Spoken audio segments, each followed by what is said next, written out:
This cultural morality reverses the divine order.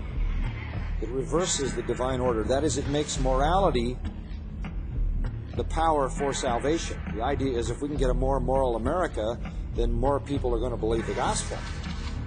We can clean up the country, it'll give greater opportunity for the gospel. That's really a reverse of the divine order. Morality is not the power for salvation. Salvation is the power for morality, right? So if we want to change the nation, what do we need to be working on? The gospel.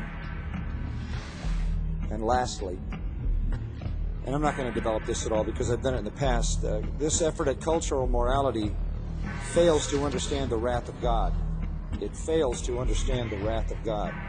In Romans 1, it tells us that when God is angry with a nation that has turned against Him, when they knew God, they glorified Him not as God. Remember that? When God is angry at a nation that has had the truth and spurned the truth, it says 3 times, He gave them up, He gave them up, He gave them up. That's a form of God's judgment. He gave them up to sexual immorality first. He gave them up to homosexuality second, Romans 1. Then He gave them up to a twisted, reprobate, useless mind.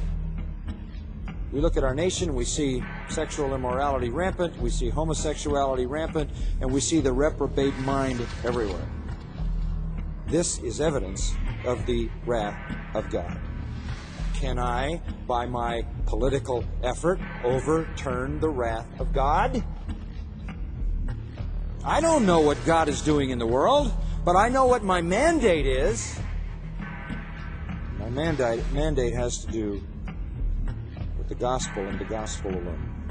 Well, in summary, moralism confuses and misses the priority for Christians in the world.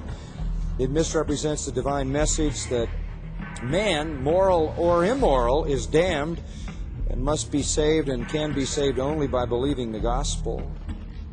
And remember this.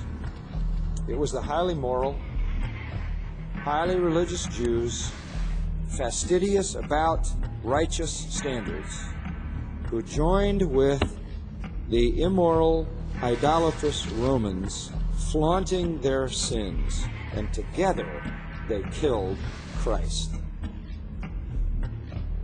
It is very moral people who are trying to kill us, flying planes into our buildings.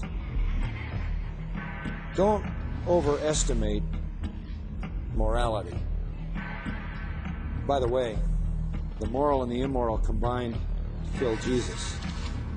And in His dying, He provided the salvation that they both desperately need.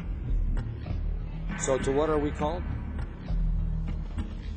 Well, Paul said this, Romans 1, I'm not ashamed of the gospel, for it is the power of God for salvation to every one who believes, to the Jew first and also to the Greek.